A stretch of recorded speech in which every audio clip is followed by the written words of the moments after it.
Hello students, welcome to Aswik academy. Students, आज की video में हम पढ़ने वाले हैं प्रेजेंट कॉन्टिन्यूअस टेंस के WH टाइप सेंटेंस के बारे में। तो स्टूडेंट्स, सबसे पहले बात करते हैं WH टाइप सेंटेंस के पहचान के बारे में कि हम WH टाइप सेंटेंस को कैसे पहचानेंगे। तो इसकी पहचान देखिए क्या है। सबसे पहली पहचान इसकी क्या है कि जो हिंदी वाक्य होगा उसमें हमेशा हमें कोई ना कोई एक क्वेश्चन वर्ड, कोई ना कोई एक प्रश्न सूचक शब्द देखने को मिलेंगे। तो इसकी पहली पहचान क्या है कि हिंदी वाक्य में कब, क्यों, कहाँ, कैसे, क्या, कितना, कितनी इत्यादि प्रश्न सूचक शब्द आते हैं। पहली पहचान समझ में आ गया।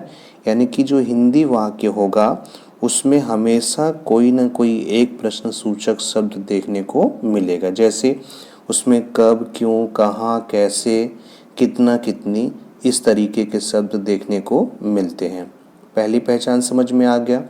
चलिए आगे बात करते हैं। दूसरी पहचान क्या है। अगर वाक्य प्रेजेंट कॉन्टिन्यूअस टेंस का होगा तो हिंदी वाक्य के अंत में रहा है, रही है, रहे हैं, रहा हूँ इत्यादि शब्द भी आते हैं। तो पहला पहचान क्या हो गया कि अगर वो प्रश्न सूचक शब्द वाला होगा, मीन्स अगर क्वेश्चन वर्ड वाला होगा तो उसमें कोई ना कोई एक क्वेश्चन वर्ड होगा। और दूसरा, अगर वो कॉन्टिन्यूअस टेंस है तो कॉन्टिन्यूअस टेंस होने की वजह से वाक्य के अंत में रहा, रही, रहे, रहा हूँ इस तरह के आपको शब्द देखने को मिलेंगे। ठीक है, पहचान समझ में आ गया। चलिए अब आगे बात करते हैं प्रेजेंट कॉन्टिन्यूअस टेंस के स्ट्रक्चर के बारे में। तो इसका स्ट्रक्चर क्या है। सबसे पहले हमेशा वाक्य के शुरुआत में कोई ना कोई एक क्वेश्चन वर्ड, QW का मतलब क्वेश्चन वर्ड, आप इसे WH वर्ड भी कह सकते हैं। तो वाक्य के शुरुआत में, सेंटेंस के शुरुआत में एक प्रश्न सूचक शब्द होगा। उसके बाद प्रेजेंट कॉन्टिन्यूअस टेंस की हेल्पिंग वर्ब इज या वन में से कोई एक होगा। उसके बाद फिर सब्जेक्ट होगा। सब्जेक्ट के बाद फिर वर्ब ING वाला फॉर्म। उसके बाद फिर ऑब्जेक्ट, और ऑब्जेक्ट के बाद फिर अदर वर्ड्स। बात समझ में आ गया। एक बार इसको फिर से दोहराते हैं। सेंटेंस के शुरुआत में हमेशा आपको क्या देखने को मिलेगा, क्वेश्चन वर्ड QW यानी कि WH वर्ड। उसके बाद फिर प्रेजेंट कॉन्टिन्यूअस टेंस की helping verb is am are के बाद फिर सब्जेक्ट, सब्जेक्ट के बाद फिर वर्ब ING वाला फॉर्म, फिर ऑब्जेक्ट, और ऑब्जेक्ट के बाद फिर अदर वर्ड्स। ठीक है, स्ट्रक्चर समझ में आ गया। तो वाक्य के शुरुआत में हमेशा क्या इस्तेमाल करना है, क्वेश्चन वर्ड यानी कि QW इस्तेमाल करना है। उसके बाद हेल्पिंग वर्ब, हेल्पिंग वर्ब के बाद सब्जेक्ट, सब्जेक्ट के बाद फिर वर्ब ING वाला फॉर्म। उसके बाद जो कुछ बच रहा है वो हम लिखेंगे उसके बाद। स्ट्रक्चर क्लियर हो गया। चलिए अब आगे चलते हैं, बात करते हैं कि इज, एम, आर किसके किसके साथ हमें इस्तेमाल करना है। तो इज कब आएगा, जब हमारा सब्जेक्ट ही, सी, इट या कोई सिंगुलर नाउन होगा तो उसके साथ हमें इज का इस्तेमाल करना है, इज का प्रयोग करना है। ठीक है, इज किसके साथ आएगा, ही, सी, इट या कोई सिंगुलर नाउन होगा तो उसके साथ इज का प्रयोग करना है। एम का प्रयोग किसके साथ करना है, एम का प्रयोग करना है आई के साथ। यानी जब हमारा सब्जेक्ट आई होगा तो आई के साथ हम लोग क्या लिखते हैं, एम लिखते हैं। ठीक, इसके अलावा आर का प्रयोग कब करना है भाई, तो आर का प्रयोग करना है यू, वी, दे या कोई प्लूरल नाउन होगा तो उसके साथ आर का प्रयोग करना है। आर का प्रयोग समझ में आ गया। जब हमारा सब्जेक्ट यू, वी, दे या कोई प्लूरल नाउन होगा तब हम लोग क्या करते हैं, आर का प्रयोग करते हैं। ठीक है, चलिए अब आगे चलते हैं, बात करते हैं कुछ एग्जाम्पल्स की। जैसे एग्जाम्पल नंबर 1 देखिए क्या लिखा है, तुम अभी क्या कर रहे हो। ठीक है, एग्जाम्पल नंबर 1 है तुम अभी क्या कर रहे हो। तो इसमें देखिए सबसे पहले इसमें क्वेश्चन वर्ड क्या आया है, क्या। तो सबसे पहले क्या इस्तेमाल करना है, क्वेश्चन वर्ड। तो क्वेश्चन वर्ड यहाँ पर हम लोगों ने क्या लिख दिया, व्हाट। क्वेश्चन वर्ड के बाद फिर क्या आता है, हेल्पिंग वर्ब। तो हेल्पिंग वर्ब हम लोगों ने यहाँ पर क्या लिख दिया, आर। अब ये आर क्यों आया, जो हेल्पिंग वर्ब होता है वो हमेशा सब्जेक्ट के अकॉर्डिंग होता है। जैसा हमारा सब्जेक्ट होगा उसी के हिसाब से हमारा हेल्पिंग वर्ब आता है। चूँकि यहाँ पर हमारा जो सब्जेक्ट है वो तुम है, इसलिए हेल्पिंग वर्ब क्या लिखा गया है, आर। क्योंकि आपने पढ़ा है कि यू के साथ हम लोग क्या इस्तेमाल करते हैं, यू के साथ हम लोग आर इस्तेमाल करते हैं, इसलिए हेल्पिंग वर्ब यहाँ पर आर लिखा गया है। तो इसका ट्रांसलेशन क्या हो गया, सबसे पहले हम लोगों ने क्या कि इंग्लिश व्हाट लिखा, व्हाट के बाद हेल्पिंग वर्ब आर लिखा, उसके बाद फिर हम लोगों ने सब्जेक्ट यू लिखा। तो what are you, question word, question word के बाद हेल्पिंग वर्ब, हेल्पिंग वर्ब के बाद फिर सब्जेक्ट, सब्जेक्ट के बाद फिर वर्ब आईएनजी, और इसमें वर्ब क्या है, कर रहे हो, तो करने की इंग्लिश यहाँ पर क्या हो गया, doing. What are you doing, और अभी की इंग्लिश क्या हो गया, नाउ। तो हमारा ट्रांसलेशन क्या हो गया, what are you doing now, तुम अभी क्या कर रहे हो, what are you doing now. चलिए आगे चलते हैं, बात करते हैं एग्जाम्पल नंबर 2 की। तो एग्जाम्पल नंबर 2 देखिए क्या लिखा गया है, वह कौन सी किताब पढ़ रहा है। एग्जाम्पल नंबर 2 है, वह कौन सी किताब पढ़ रहा है। तो इसमें क्वेश्चन वर्ड हमारा क्या है, कौन सी, ठीक है, इसमें क्वेश्चन वर्ड क्या है, कौन सी। तो याद रखिएगा कौन सा कौन सी के लिए हमेशा हमें क्या लिखना है, विच लिखना है। तो यहाँ पर क्वेश्चन वर्ड क्या लिख दिया, विच लिख दिया। अब क्वेश्चन वर्ड के बाद क्या आता है, हेल्पिंग वर्ब। लेकिन ध्यान दीजिएगा कि जब भी वाक्य में क्वेश्चन वर्ड यानी प्रश्न सूचक शब्द कौन सा कौन सी लिखा रहेगा तो उसके तुरंत बाद नाउन लिखा जाता है, उसके तुरंत बाद संज्ञा लिखी जाती है। तो जैसे यहाँ पर देखिए हिंदी सेंटेंस में कौन सी के बाद कौन सा शब्द लिखा गया है, कौन सी के बाद लिखा गया कौन सी किताब, है ना। तो सेम उसी तरीके से जब आप इंग्लिश में ट्रांसलेट करेंगे, जब आप इंग्लिश में अनुवाद करेंगे तो विच के तुरंत बाद आपको क्या लिखना है, नाउन लिखना। जो भी नाउन होगा कौन सा कौन सी के बाद, सेम उसी तरीके से इंग्लिश में भी आपको विच के बाद वही नाउन लिख देना है। इसलिए यहाँ पर क्या लिखा गया है, विच बुक। इतना चीज़ समझ में आ गया कि जब भी कौन सी कौन सा लिखा रहेगा तो उसके तुरंत बाद हमें क्या यूज़ करना है, नाउन यूज़ करना है। तो यहाँ पर लिखा गया विच बुक, इतना हो गया। अब उसके बाद फिर क्या आता है, क्वेश्चन वर्ड के बाद हेल्पिंग वर्ब। तो हेल्पिंग वर्ब यहाँ पर हम लोगों ने क्या लिख दिया, देखिए हेल्पिंग वर्ब यहाँ पर लिखा है इज, विच बुक इज। अब उसके बाद सब्जेक्ट क्या है, वह, तो वह की इंग्लिश लिख दिया ही, which book is he reading. ठीक है, इसको एक बार फिर से समझते हैं। चलिए सबसे पहले ध्यान क्या देना है कि अगर वाक्य में कौन सा कौन सी लिखा होगा तो आपको इसकी इंग्लिश क्या लिखना है, विच लिखना है। और विच के तुरंत बाद क्या लिखना है, जो भी वाक्य में नाउन दिया होगा उसको लिखना है। तो आपने क्या लिखा, विच बुक, उसके बाद हेल्पिंग वर्ब। तो हेल्पिंग वर्ब यहाँ पर ही के अकॉर्डिंग क्या हो गया, इज हो गया। विच बुक इज ही रीडिंग, वह कौन सी किताब पढ़ रहा है, विच बुक इज ही रीडिंग। ठीक है ना, बस ध्यान क्या रखना है कि अगर कौन सा कौन सी आएगा तो उसके तुरंत बाद हेल्पिंग वर्ब ना करके तुरंत क्या आना चाहिए, नाउन आना चाहिए। विच के बाद तुरंत क्या आना चाहिए, नाउन आना चाहिए, उसके बाद फिर हेल्पिंग वर्ब आना चाहिए। चलिए आगे चलते हैं, बात करते हैं एग्जाम्पल नंबर 3 की। तो एग्जाम्पल नंबर 3 देखिए क्या लिखा गया है भाई, उन बच्चों को कौन नहीं पढ़ा रहा है। तो सबसे पहले इसमें देखेंगे कि क्वेश्चन वर्ड क्या है, WH वर्ड क्या है। तो इसमें WH वर्ड हमारा है कौन, तो कौन की इंग्लिश क्या हो गया, हु। सबसे पहले हु लिख दिया। तो क्वेश्चन वर्ड के बाद क्या आता है, हेल्पिंग वर्ब। तो हेल्पिंग वर्ब यहाँ पर लिख दिया हु इज़। अब यहाँ पर देखिए, यहाँ पर जो सब्जेक्ट है वो हु के अंदर ही सब्जेक्ट छिपा हुआ है, तो इसलिए यहाँ पर सब्जेक्ट हम लोग नहीं लिख रहे हैं, हु इज़। अब सब्जेक्ट यहाँ पर जो है मिसिंग है, क्योंकि जो सब्जेक्ट है वो हु के अंदर ही छिपा हुआ है।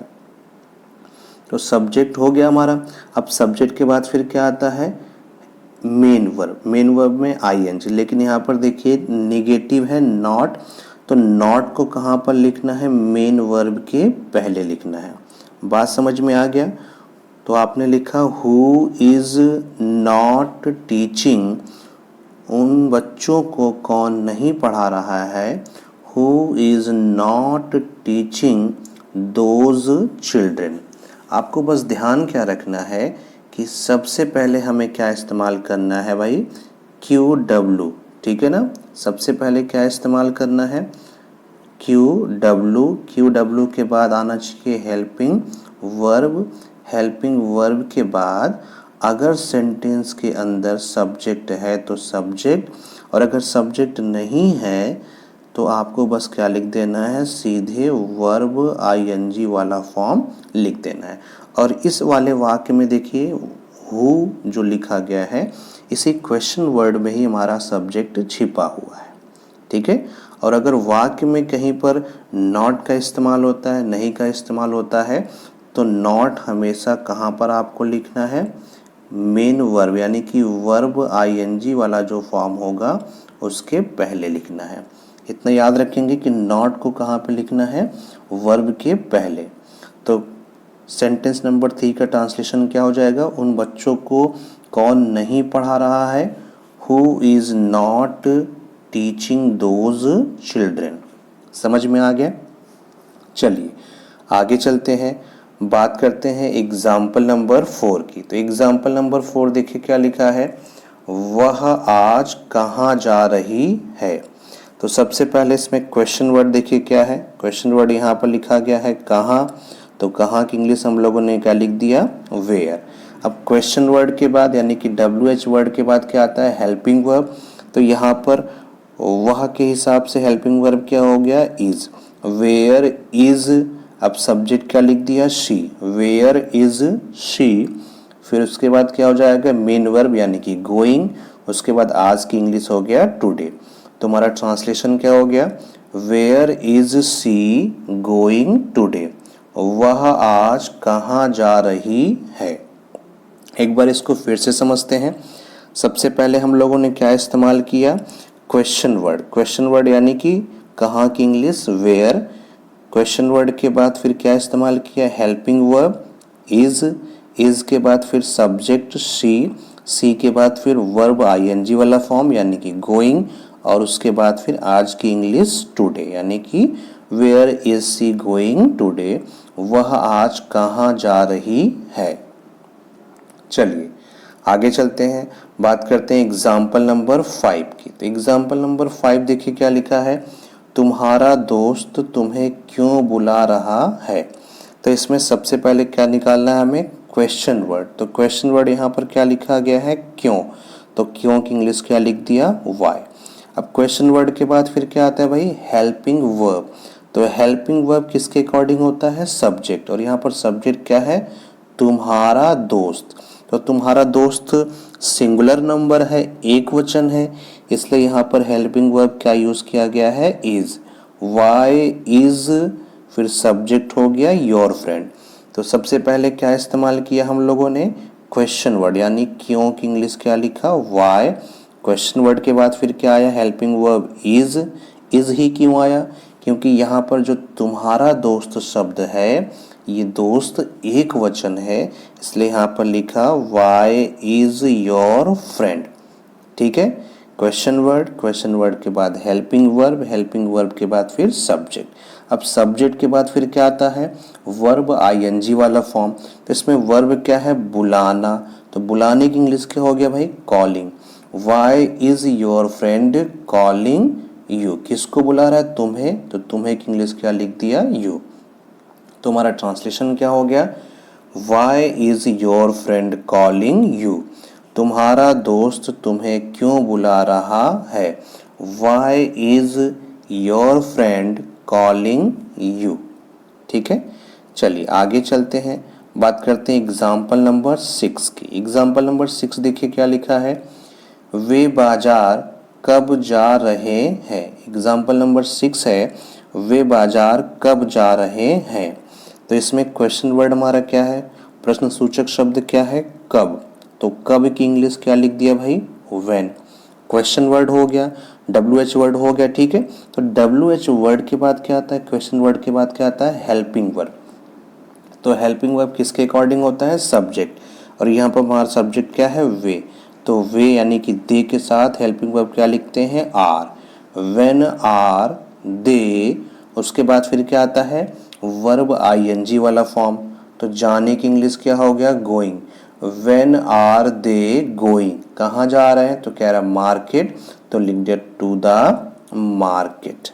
तो हमारा ट्रांसलेशन क्या हो गया, when are they going to the market, वे बाजार कब जा रहे हैं, when are they going to the market.